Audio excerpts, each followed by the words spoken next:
Geometrical shapes are by no means limited to triangles, squares, pentagons, or hexagons.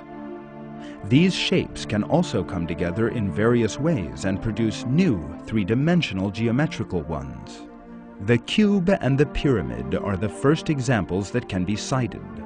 In addition to these, however, there are also such three-dimensional shapes as the tetrahedron, octahedron, dodecahedron, icosahedron, and hexahedron that we may never encounter in our daily lives and whose names we may never even have heard of. The dodecahedron consists of 12 pentagonal faces and the icosahedron of 20 triangular ones. Scientists have discovered that these shapes can all mathematically turn into one another, and that this transformation takes place with ratios linked to the golden ratio. Three-dimensional forms that contain the golden ratio are very widespread in microorganisms. Many viruses have an icosahedron shape.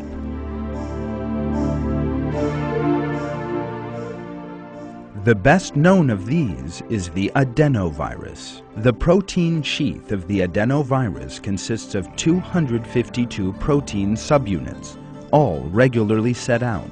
The 12 subunits in the corners of the icosahedron are in the shape of pentagonal prisms. Rod-like structures protrude from these corners. The first people to discover that viruses came in shapes containing the golden ratio were Aaron Klug and Donald Casper from Birkbeck College in London in the 1950s. The first virus they established this in was the polio virus. The Rhino 14 virus has the same shape as the polio virus. Why is it that viruses have shapes based on the golden ratio? Shapes that are hard for us even to visualize. Aaron Klug, who discovered these shapes, explains.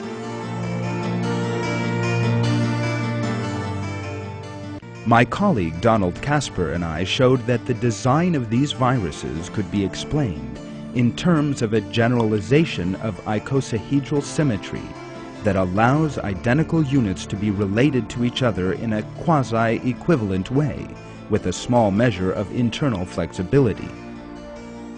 We enumerated all the possible designs, which have similarities to the geodesic domes designed by the architect R. Buckminster Fuller.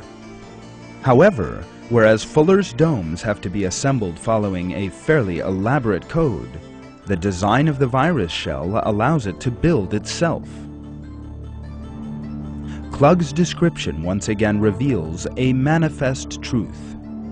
There is a sensitive planning and a perfect structure, even in viruses, regarded by scientists as one of the simplest and smallest living things.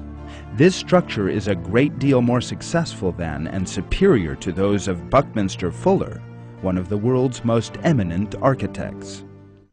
The dodecahedron and icosahedron also appear in the silica skeletons of radiolarians, single-celled marine organisms.